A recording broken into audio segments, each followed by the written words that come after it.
Is there some place we can order pizza or something? What are we going to do for We're lunch? right up the back, right up back there to the restaurant on there, yes. Okay, perfect. We're going to run. Good ham. Oh, good, perfect. We're going to run for about another hour because this is going all on video, and we'd like to make them 1 hour units. So we'll finish at it's about 1:45, and then we'll break for lunch and go out next door. We are currently on page 13 of the handout, and this is handout session 9 for those of you that are on video. We're going to talk a little bit about the founding documents. Those of us who went to school a long time ago probably had a little bit of this. Anybody that's gone to school recently, as far as I know, government schools no longer teach American history.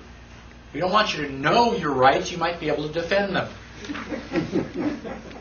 So what I'm going to do is I'm going to give you kind of a crash course in, American history. We said that people migrated from England, came to the North American continent. They started setting up all of their, their houses and businesses here. They were English. Just like if we Americans moved up to Canada, we'd be living in Canada, but we'd still be Americans.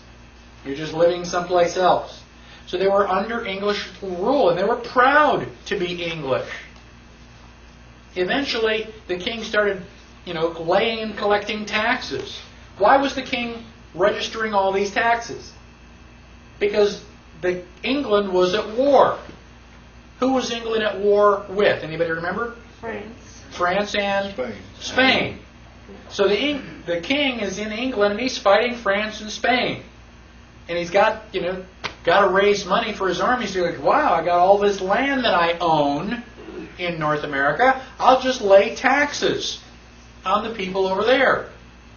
Well, we were paying all these taxes for what? Hospitals, roads, national defense? No. We were just paying it to the king, and he was spending it for whatever he wanted. He was the king. So we got sick and tired of taxation without representation. You're taking our money, and we don't have any say-so over what we're doing with it. Eventually we wrote the Declaration of Independence. And we severed all of our ties with England. We say we are not going to be English anymore. We no longer have any allegiance to the crown. The Declaration of Independence was not the start of the fighting. The fighting had been going on prior to that.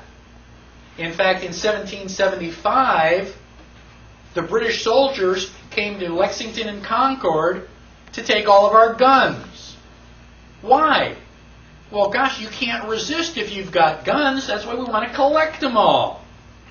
What did the Americans do? We went, no, you won't either. These are our guns. And we ended up firing the shot heard around the world. So a year later, 1776, we formalized the war. The Declaration of Independence was the formal start of the Revolutionary War. Now, what was the end of the Revolutionary War? If the Declaration of Independence started it, what was the official end? The official end of the war was the Treaty of Paris. Wait a minute, were we fighting with England? Why is it the Treaty of Paris? Why wasn't it the Treaty of London? Because you want neutral territory. Someplace that's not yours and it's not mine. We're going to go to a neutral territory. We're going to go to Paris. And we're going to sign the Treaty of Paris. Now, I've got a copy of the Treaty of Paris in here. And this book is really excellent because it shows you everything in type that you can read. It also has a photograph. It also has a photograph of the actual document so that you can see what the document looked like. Now, I purchased this book from the National Archive in Washington, D.C. Guess what the title of this is? The Cornerstones of American Democracy. Are we a democracy? No. No, we're not. We don't like a democracy. This is from the National Archive. Well, if you're going to Washington, D.C. and buying official books with the Declaration of Independence, and it's called the, Cornerstones of Democracy, why do you think people think we live in a democracy? They are lying to us all the time. Now, the book is very, very good. I just don't happen to like the title. Now, if I get married, and then several years later, I decide to split up, we're going to have to do something. We have to have a divorce settlement. You get the kids, I get the dog, you get the house, I get the car. We got to split up the property. Again, everything derives from property. The Treaty of Paris, if you sit and read it, is a divorce settlement. We are getting divorced from England. We're no longer part of England. And so we're splitting up the property. What did the United States get? Property, a allodial title. It no longer belongs to the king. It's yours. You can own property for the first time in human history. Ta-da! Isn't that great? That's why the Treaty of Paris is so important. Now, we got the property. We are now allodial landholders. What did England get? What did we give England in this settlement? Trade. Well, if you ever have a divorce and there are children involved, usually there are custody rights. The kids are going to live with me, but you get to come and visit them every so often. Well, England basically got visitation rights. They get to come here and sell all their products because we had 2 million people in the United States. Those are customers. England didn't want to lose customers. So we're going to give you the land as long as we can still buy and sell over in America. And we basically gave them the privilege of traveling up and down the Mississippi River. So that's what England got out of the Treaty of Paris. So now, during that time, while they were fighting the Revolutionary War, did we have the Constitution? No. What did we have as our form of government at the time? The Articles of Confederation. So the Articles of Confederation basically set up a loosely organized group. 13 independent colonies that kind of joined together like a club. In fact, the title of the Declaration of Independence is really the unanimous declaration of the 13 United States of America. And united is a small u. It's not an uppercase U. It's not United States. They are states. Just happen to be united. United is an adjective. And this is a unanimous declaration. Anybody have a unanimous declaration all by yourself? I mean, it's a contradiction, isn't it? If something is unanimous, that means everybody in the group agrees. So if this is the unanimous Declaration of Independence, it means there had to be a group. Yeah, 13 states. 13 colonies. They all agreed. And they joined a collective organization which was a confederacy.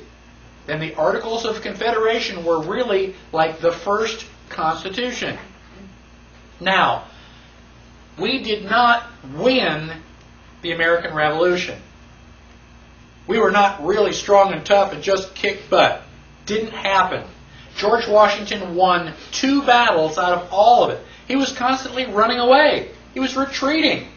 Bang, bang, bang, bang. And they'd pick up his guys and go. And the British are going, wait a minute, what are you guys doing? Stand still so we can shoot you. How are you supposed to have a battle if you keep running away? That's ridiculous. Bang, bang, bang, and run away, run away. So we only won 2 battles. We didn't win. We just refused to lose. King George is fighting France and Spain. He's got his hands full over here. And he's looking over his shoulder going, oh man, you guys are a pain in the butt. You want to be free? Go. Be free. Be independent. You're more trouble than you're worth. We didn't win. So, how did we win? Just all by ourselves? No.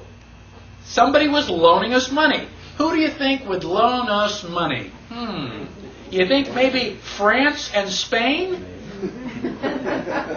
Wait a minute. You hate the king too? Here's money. Go buy guns. You can help us fight the king. There'll be 3 of us now instead of just 2. So France and Spain loaned us all this money. The end of the American Revolution. Okay, Treaty of Paris. Fighting is over. Wait a minute. Do you think that France and Spain want their money back? How many people except mom and dad are going to loan us money and not ask for the money back? So France and Spain, it's like, come on guys, pay up. So according to the Articles of Confederation, Washington could ask, couldn't demand, and everybody's supposed to pay their fair share. And Virginia went, we'll catch you next month. We're busy growing tobacco right now. We're trying to build up Virginia. And nobody was putting in their fair share. And if they did, they were printing money. Each one of the colonies was an independent country. Like France and Spain, we had Virginia, Massachusetts, Connecticut. And they printed their own money. And they were printing it like it was going out of style. Pretty soon, people would not take money. I say, here, I'll give you $1. You go, I don't want $1. Why not? Because next week it's going to be worth 50 cents. It's losing money. I'll take something useful. Give me chickens. Give me silver. Give me gold. But I'm not going to take that paper money. If people will not take money, what happens to the economy? It stops. And if the economy stops, everybody's in trouble. And so they went, wait a minute, you guys got to go back to Philadelphia and you've got to fix the Articles of Confederation. Add a paragraph, delete a sentence, edit, patch it up, make it work. So they go all rushing off to Philadelphia. Did they modify the Articles of Confederation? No. They scrapped it. They started from scratch. And they came up with the Constitution. Yay! But, these guys were the founding fathers, and they all just agreed. They just kind of sat around with their arms around each other, and there was just unanimous approval for the Constitution, right? No! They almost got into fisticuffs. Benjamin Franklin several times had to stop them from fighting. That's how much they were arguing. Now, who were the 2 groups? You had, first of all, Alexander Hamilton and all of his boys. Did you know that Alexander Hamilton was a monarchist? He did not like King George, but he liked the idea of a king. In fact, he liked it so much, he wanted to take the English system of government and bring it here. We're going to have our own House of Commons, our own House of Lords. We're going to have our own Parliament. And Alexander Hamilton actually asked George Washington if George Washington would be the first king. Fortunately for us, King Washington. George Washington said no. Luckily, now, they went into Philadelphia, and Alexander Hamilton and his boys, they came in with a whole new document. And they said, well, I think we can get this one passed. Now, there are 2 forms of government. On page 13, we look at the definition of federal. Federal is of or pertaining to a compact or league, especially a league between nations or states. It's a club. Now, let's look at national. Of, pertaining to, or maintained by a nation as an organized whole or independent unit. So a national government is one. A federal government is many. If we talk about the United States, we are talking about a national government. At the early stages of our country, we talked about these United States. These meaning plural. We don't use that anymore. Why not? So you got a federal government versus a national government. Now, Alexander Hamilton wanted a national government. He wanted a strong central government. And he wrote the Constitution, or helped write the Constitution, to establish a strong central government. Do you think the people would have voted for that? No. We just had a war against King George. We just got rid of a strong central government. Why would I want another one? So Alexander Hamilton knew that people would never vote for a national government. So he called himself and his group the Federalists. Isn't that great? That's like dog and cat. So he just named his group the Federalists. But he was really a nationalist. Now, Thomas Jefferson and all of his boys wanted a loosely organized government, or a federal government. Thomas Jefferson was a Federalist. Well, wait a minute, you can't use that name because Alexander Hamilton's already got that name. So Alexander Hamilton jumped in. He says, okay, you guys can be the anti-federalists. If you're an anti-federalist, does it sound like you're in favor of a loosely organized group or against it? So before the Constitution was even written, our politicians were already lying to us. Now, if you go to... Now, Alexander Hamilton, James Madison, and John Jay wrote newspaper articles. They were basically editorials, trying to convince people to ratify the Constitution, because we think it's such a great idea. Those newspaper articles are collected together and called the Federalist Papers. That was one of the things that we used to have to read in school. Now I've never even heard people don't even know what they are. There's another book known as the Anti-Federalist Papers. Those were written by Patrick Henry and the guys that are against the Constitution. It's a lesser-known book. You should really read both of them. People say, well, we don't know what the Founding Fathers were really thinking. Baloney! We know exactly what they were thinking. They wrote it down. You just have to read it. The politicians say, no, we don't know what they were thinking. We have no idea what they said. So you'll just have to take our word for it. Okay. So let's read a little bit what they said. Alexander Hamilton wrote in Federalist Paper number 9, the definition of a Confederate Republic seems simply to be an assemblage of societies, or an association of two or more states into one state. The extent, modifications, and objects of the federal authority are mere matters of discretion. Like, don't worry your pretty little head about it. Right? So long as the separate organizations of the members be not abolished, so long as it exists by a constitutional necessity for local purposes, though it should be in perfect subordination to the general authority of the Union, it would still be, in fact and in theory, an association of states, or a confederacy. This fully corresponds in every rational import of the term with the idea of a federal government. So he's twisting the words around to say, no, it's really a federal government because we didn't erase all the lines. Patrick Henry wrote in 1788, the fate of this question and America may depend on this. Have they said, we the states? Have they made a proposal of a compact between states? If they had, this would be a confederation. It is otherwise most clearly a consolidated government. The question turns, sir, on that poor little thing, the expression "we the people" instead of "States of America." I need not take much pains to show that the principles of this system are extremely pernicious, impolitic, and dangerous. The rights of conscience, trial by jury, liberty of the press, all of your immunities and franchises, all the pretensions to human rights and privileges are rendered insecure, if not lost, by this change so loudly talked about by some and inconsiderately by others. Is this same relinquishment of rights worthy of free men?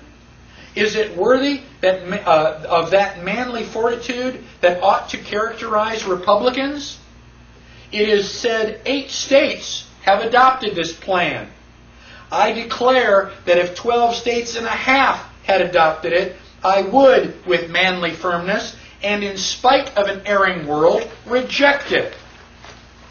So Patrick Henry says, you're all wrong. It is not a federal government. It is a national government, and I don't care how many people say that 2 plus 2 is equal to 5. It's not. So there were people at the time who were opposed to the Constitution because they were afraid that it gave too much power to the government. We've got 225 years of hindsight. Who was right?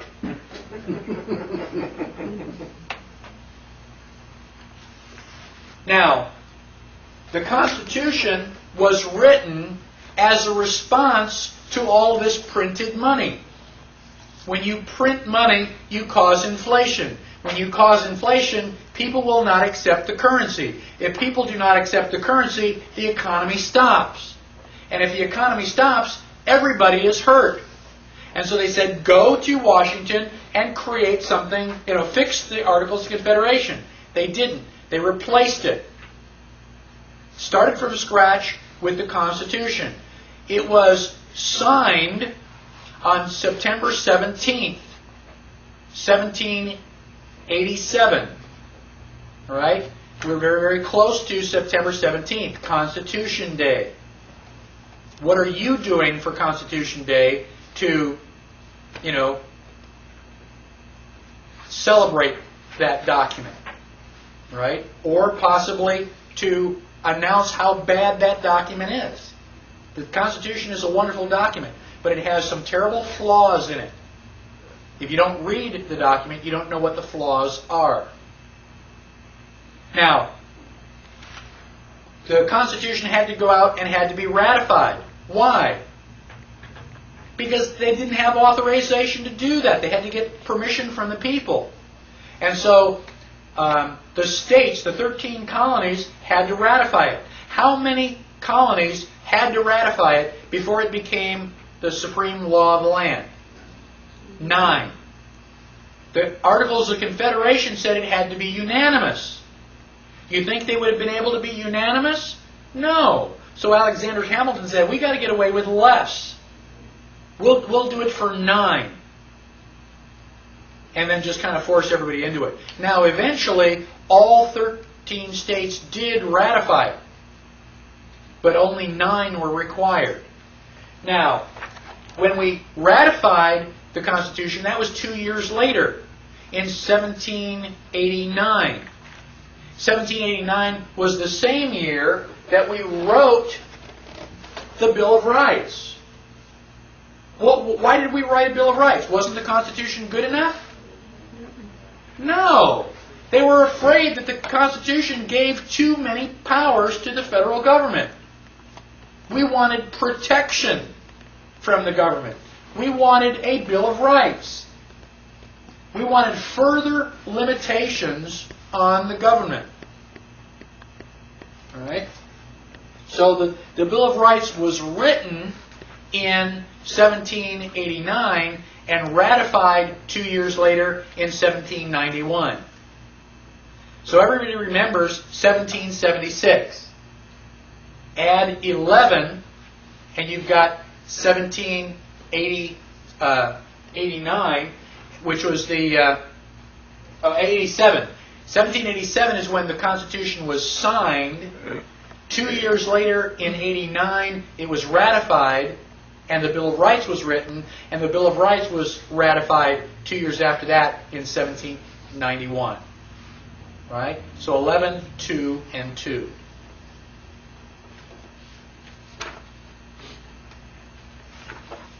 Now, let's talk about the Constitution, finally. If you open up your book on the Constitution to page 17, we have the preamble. What is a preamble? It's a paragraph that says why we are writing this document. It's a statement of purpose. Most of you should know this by heart. It says, "We, the people of the United States, in order to form a more perfect union, establish justice, ensure domestic tranquility, provide for the common defense, promote the general welfare, and secure the blessings of liberty to ourselves and our posterity, do ordain and establish this Constitution for the United States of America." Okay? That's why we were writing the Constitution. So, to form a more perfect union, that means they already had a union. The Articles of Confederation. But we said that one doesn't work so well, so we are going to form a more perfect union. Right? For these reasons. And then it says we're going to secure the blessings of liberty to ourselves and our posterity. Does that mean for everybody? No, that's how we should interpret it, but that's not what they meant. And also notice that the first line says, "We the people of the United States." And the last line says, "Establish this Constitution for the United States of America." United States and United States of America. Those are two different things. One is a republic, the other is a democracy. We'll talk about that a little bit more. Now, the Constitution was set up to operate as a negative authority. Who has all the power? We do. We are giving power and authority to the government. That is a permission. We have the rights, they get privileges. Don't let them tell you anything different. Now, the Constitution of the United States and the Constitution of each state are a political trust. Let me describe a trust very briefly. Let us pretend that I am very old. Let us also pretend that I am very rich. You're going to have to pretend on the rich part a lot harder than you have to pretend on the other part. Okay? So I'm rich and old and I have children. And I want to leave my money, all my millions of dollars for my children. But they're children. They don't know how to spend money. If I give them $10 million, they're going to spend it on bubble gum. You know? And I don't want that to happen. So, knowing that I'm probably going to die before they grow up, I want to create a contract. I'm going to create a contract with John. This is Uncle John. And I want to leave my money for my children. So I write a contract with John that says, I'm going to give you my money. And when my children turn 18 or 21 or whatever age I decide, I want you to give them their money. And I will pay you $1,000 a year or whatever it is to do that. So I've got a contract with John. That is known as a trust. I am the trustor. The reason I write this contract is because I trust John.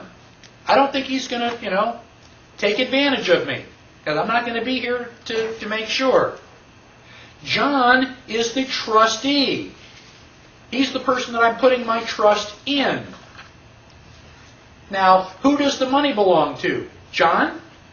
No. The money belongs to my children, the beneficiaries of the trust. Do they have to do anything to get that money? Well, no, probably not. Just grow up.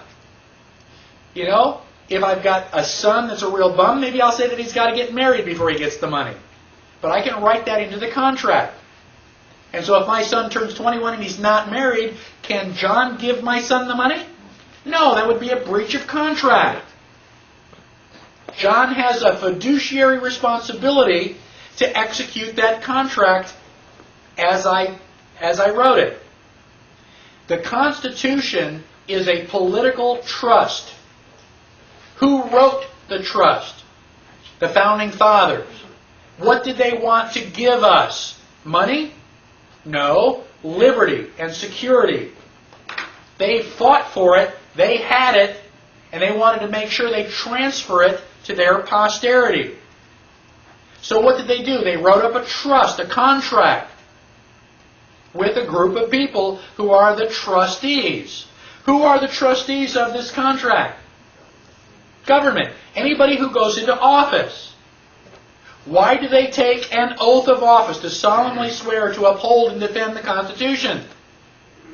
So that if they violate that contract, they are guilty of perjury and treason. Perjury is punishable by imprisonment. Treason is punishable by life in prison or death. This is not small potatoes. This is serious stuff. So the Constitution is a political trust, and everybody who goes into office takes an oath of office, and they have a fiduciary responsibility to protect your rights. It's not just a good idea. It's a contractual obligation. So we want to put limits on that power. Now, one of the things that the Founding Fathers did was to establish a system of checks and balances. How many people remember that? Good. Now, what are the system of checks and balances? Lock and key? Well, kind of, sort of. There were three branches of government. You had the legislative branch that makes the law, the executive branch that enforces the law, and the judicial branch that adjudicates breaches of the law. But it's all law. And we want to make sure that each group doesn't have too much power. So we separate them. Ironically, the first three articles of the Constitution are legislative, executive, and judicial. You want to know anything about Congress, go to Article 1. You want to know anything about the President and Vice President, go to Article 2. Supreme Court, that's Article 3. Let's talk about Article 1, which is legislative. Go to page 17. It says, all legislative powers herein granted shall be vested in a Congress, consisting of a Senate and House of Representatives. Why do we have a Senate and a House of Representatives? Why didn't we just have like one big room? That would, if you're going to argue, at least you're there in the same room together. There was a fight between the states. The little ones felt like they wouldn't be represented, so if they got two senators, they would be equal. But representatives, it kind of depends on. So we're trying to argue about this Constitution. And you've got big states like New York and Virginia have lots and lots of people. You've also got little tiny states like New Jersey and Rhode Island. And they're saying, well, okay, we're going to vote. The big states are saying, we're going to vote by population. The more people you get, the more votes you get. The small states are going, whoa, whoa, whoa, whoa, whoa. That's not fair. You guys have got way more people than we do. So if we decide to do that, then we're never going to get a vote. Or we're only going to get so many votes, it's not going to count. We're never going to have any say-so. So each state should have its own vote. One state, one vote. And the big states are going, whoa, whoa, whoa, whoa, whoa, that's not fair.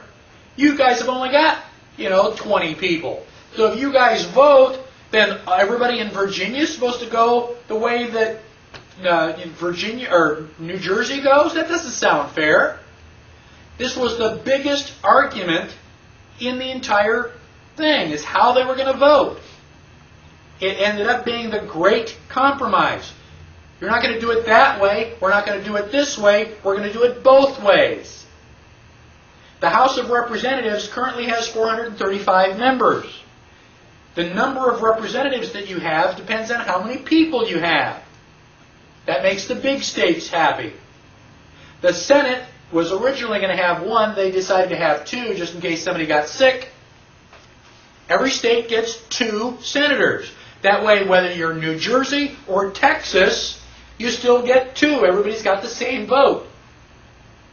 So you make the small states happy, and you do it both ways. Now, we can go through. What I'd like you to do is go to page 18, and we're going to look at Section 2, Clause 3, which says, shall be determined by adding the whole number of persons. The actual enumeration shall be made within 3 years after the first meeting of Congress and within every subsequent term of 10 years. What are we talking about? The census. Why do they take the census? They have to. It's in the Constitution. Why do they take a census? Why do we go out and count noses? For representatives. To find out how many representatives you've got. What happened to Texas in the last census? We added 2 representatives. That's because Texas is so wonderful, everybody's moving here. You go, wow, you guys got a lot more people. We're going to have to give you 2 more representatives. What does that mean about somebody else? They lost 2 somewhere along the line. So the census is mandatory. They have to count and find out how many people. Can they ask you how much money you make? Whether you're living with somebody? How many children you have? No. Well, they can, but you don't have to answer. Oh, that's good. Good response. They can ask, but you don't have to tell them. I got, unfortunately, the small form. I was hoping to get the big form, so there would be more answers that I refused to answer, more questions that I refused to answer. But they're supposed to take the census for representatives and taxation. Direct taxes are supposed to be apportioned to the several states. Direct taxes are taxes that you cannot avoid. Indirect taxes are taxes that you can avoid, like a sales tax. They got a tax on gasoline, and you don't want to pay the tax. What do? Don't buy gas. But if it's a direct tax, you can't avoid it. They basically come and collect it.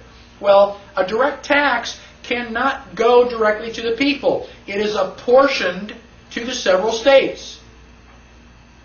Congress has to write a bill, say, well, we need $1 million for whatever. Now, if they need $1 million, Washington, D.C. should send a bill to Sacramento, California for their share. California has 10% of the people in the United States. 1 out of every 10 people in the United States lives in California. So Washington, D.C. should send Sacramento a bill for $100,000, or 10% of the bill. If Sacramento's got the money, they should write a check, and the people of California never know. If they don't, well, then they can send out tax everybody 25% or 25 cents for your fair share. But once that tax is collected, it's over. End of story. Now, please go to page 20, and we want to look at Article 1, Section 4-2.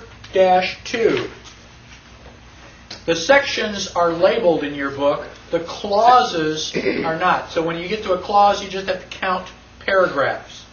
So this is the right underneath Section 4, the second paragraph. It says, Congress shall assemble at least once in every year. Why do they write that? How long is Congress in session right now? All year long. I mean, 11 and a half months a year. They take 2 weeks in December to go to the Bahamas with their secretary. So why is Congress in session so long? Or rather, why did the Founding Fathers feel a necessity to write, you must get together once a year? What difference does it make? They're there all the time. Well, maybe they didn't expect Congress to be there all year long. What is Congress supposed to do? Where is that listed? It's listed in Section 8. Let's go to page 23. In the middle of the page in your book, little booklet, Constitution booklet, says Section 8. Congress shall have power to lay and collect taxes, duties, imposts, and excises every April 15th for anything they want. Isn't that what your book says? I have a different copy. What does your book say? To lay and collect duties, imposts, and excises, to pay the debts, provide for the common defense, and general welfare. End of story. If they are collecting taxes for anything other than that, it's unconstitutional. They can't do that. Now, Section 8 gives a list of 18 things that Congress is permitted to do. It's a privilege that we give them. Let's look at some of them. They can borrow money. They can regulate commerce with foreign nations. Establish a uniform rule of naturalization. Coin money and regulate the value thereof. Provide for the punishment of counterfeiting. Establish post offices. Promote the progress of science. Constitute tribunals to define and punish piracies. Declare war. Raise and support armies to provide and maintain a navy, etc., etc. 18 things. Those are the things that Congress is given permission to do. Anything that Congress is doing that is not in that list is by definition unconstitutional. Take a quick check. Show me Board of Education. Can you find it? Show me Social Security. Is it in there? They're unconstitutional. You can't do that. Now, they can build an army. They can build a navy. Okay, bang. You got soldiers, you got sailors. No Air Force. Okay, well, there wasn't an Air Force at the time.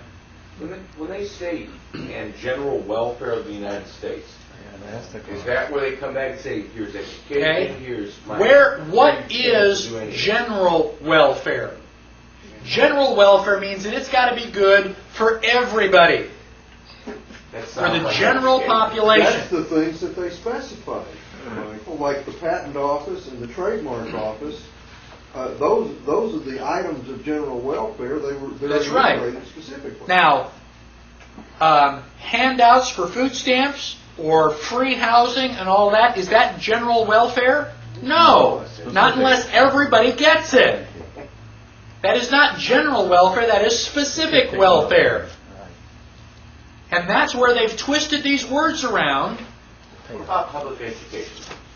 I'm opposed to public education. I'm in favor of everybody being really smart. But in 1953, we established the Department of Housing, Education, and Welfare.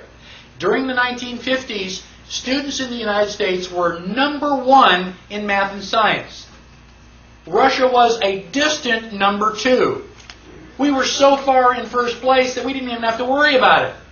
Everybody was sending their boys and girls to the United States to get a good education. So now we've had the Department of Education for about 50 years. Can your kids read and write? If they can, it's not because they went to school.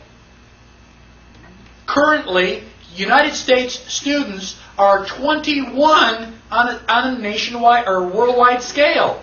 We are no longer in first place. In fact, we are so far from first place, we can't even count that high. So, back to my definition of insanity. We've had the Department of Education for 50 years. You want to throw more money into it? No, let's eliminate the Department of Education. Let's start teaching our kids something. Homeschool them. They have a national spelling bee every year. The last 4 years in a row, the winner of the national spelling bee was homeschooled. The last year, the first, second, and third place students were homeschooled. You have to be a rocket scientist to figure this out?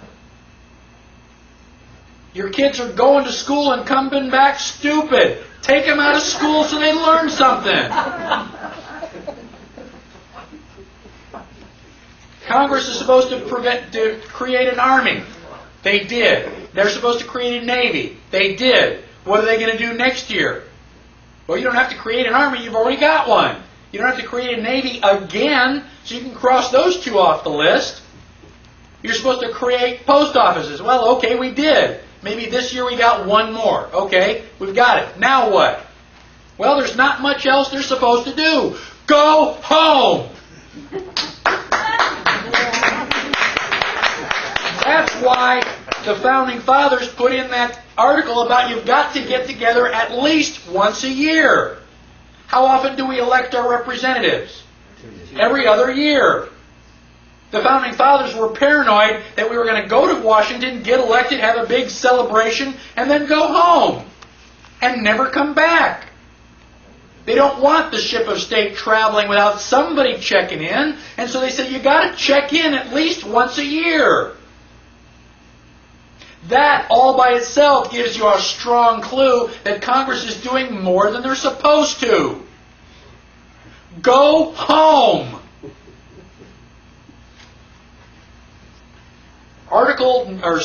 Section 9 of Article 1 is a list of things that Congress can't do. Now wait a minute. If we are giving you permission, and I've given you a list of the things that you can't do, anything that's not on that list, you can't do, right? Didn't you, you tell your kids, these are the things you can eat. Grapefruit, cauliflower, spinach. Anything that's not on that list, you can't eat. How about M&Ms? Is it on the list? No, then you can't do it. But as a parent, you know that a list of things you can do isn't enough. If you're going to go off to the store, you can say, these are the things you can't eat, and these are the things you can't eat. You can't have M&Ms, you can't have Hershey bars, you can't have candy of any form, just in case you didn't know from the first list. So we gave Congress, just in case you didn't know, a second list. Section 9 says these are the things you cannot do. Let me look at 9. On page 25, 9-4. No capitation or other direct tax shall be laid unless in proportion to the census or enumeration hereinbefore directed to be taken. So we're giving Congress power to tax. We already said that it was supposed to be enumerated, but we're going to go in and say, and you can't do any tax that's not based on enumeration. You can't. Are they doing it? Yeah. It's unconstitutional. Who's going to do something about it? Congress? No. It's our job. We've got to hold their feet to the fire. You can't do it if you don't know the Constitution. Section 10 of the Constitution tells the states certain things that they cannot do. Let's look at page 26. Section 10-1. No state shall enter into any treaty, alliance, or confederation. Why? Because you're already in a confederation. You're already part of the United States. You can't be a part of their stuff too. What would you say if your husband or wife came home and said, sweetheart, I'm getting married? Time out. You can't do that. You're already in an agreement. The other thing the states cannot do is grant letters of marque and reprisal, coin money, emit bills of credit, or make anything but gold and silver coin and tender in payment of debts. Why gold and silver? because it has real value. You pick it up and it's worth something. It feels like something. It's heavy. Not like those tokens they give us. This is real money. This is lawful money. It's authorized by the Constitution. Anything other than gold or silver is unconstitutional for the states. Now we're going to talk about money a lot more after lunch, so I'm just going to kind of leave that. But that is why I require silver for this class, because it is constitutional. It would be hypocritical for me to accept Federal Reserve notes, which are fiat, worthless paper.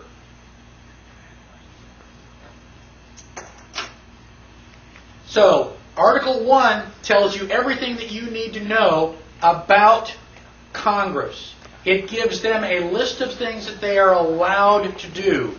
Anything that is not listed in Article 1, Section 8 is, by definition, unconstitutional. Article 2 deals with the executive. The executive is the President of the United States and his Vice President, and everybody else who is enforcing the law down to your local police officer. He or she is also part of the executive. Now, it says on page 27, in that third paragraph there, the electors shall meet, each state shall appoint in such manner as the legislature thereof may direct a number of electors equal to the whole number of senators and representatives to which the state may be entitled in the Congress. How many representatives does Texas have now? 32. How many senators do we have? 2. So we've got a total of 34 members in Congress.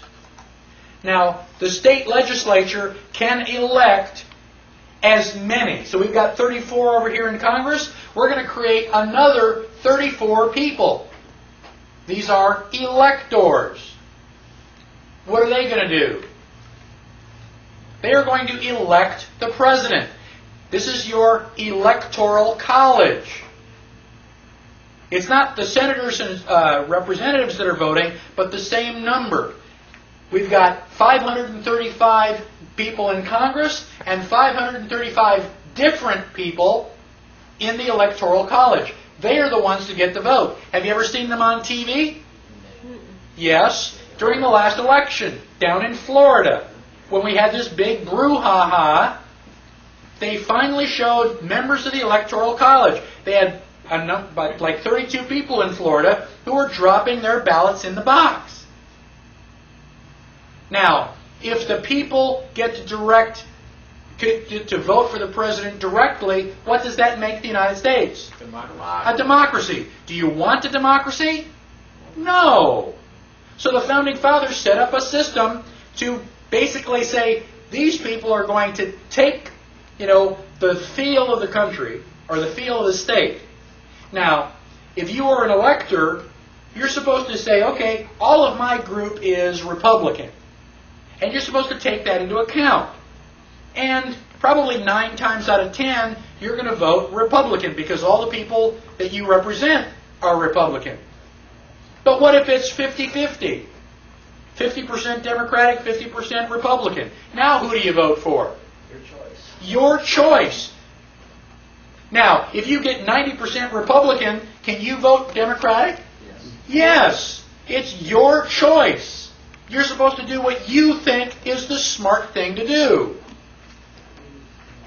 Because if the people all say, oh yeah, let's vote for that Ross Perot guy, and you don't think that's a good idea, you're protecting them from their own stupidity. That's why they elected you. What if the elector is stupid? You elected the wrong guy. How do you get to be an elector? What's that? It's based on each state. And what's that? It's going to be different for each state. The state legislature determines how your electors are chosen. And one of the things on my growing list of things to do is to find out how Texas does it. I just haven't had time to get around to it. Through the political parties. Okay? So You know, if that system is corrupt, why are you voting for president? Why do we go out and cast our ballot? Does the popular vote mean anything? No. Years and years ago, you have this little car seat for kids, a little plastic steering wheel. So you could sit next to Daddy and you could help drive. I help Daddy. I help Daddy. Okay? If you're going, you know, and turning right with your steering wheel, can the car go left? Yeah, because your steering wheel's not connected. If voting for the president meant anything, it would have been illegal long ago. Now, the vice president, go to page 28. It says, you're going to vote for, okay, but in choosing the president, the votes shall be taken by the states. Where am I? Okay, right at the top of the page. So the person having the greatest number of votes shall be the president, if such number be the majority of the whole number of electors appointed. And if there be more than one of such a more, okay. Where does it say the vice president? The vice president is the guy that gets the second number of votes. In every case after the choice. Okay. 3/4 of the way down in that paragraph. Okay. In every case after the choice of making president, the person having the greatest number of votes of the electors shall be the vice president. Okay. Is that the way we do it? No. When did that change? Had to change somewhere. Okay. That's the 12th Amendment. And we'll talk about the 12th Amendment. Now, one last thing before we go. Page 29. Okay. Look at the last paragraph on the page, the bottom of page 29. It says, before he enter on the execution of his office, he shall take the following oath or affirmation. Quote, I do solemnly swear or affirm that I will faithfully execute the office of President of the United States and will, to the best of my ability, preserve, protect, and defend the Constitution of the United States. Just like Lincoln did. The oath of office is in the Constitution. They wrote it down. Why? It's a trust. It's a contract. And when you take that oath of office, you are swearing to defend and protect the Constitution. If you don't, it's perjury and treason. So, what I want to do is, I'm going to stop there. We're going to break for lunch. When we come back, we'll finish up a little bit with the executive. All right? Mike, have you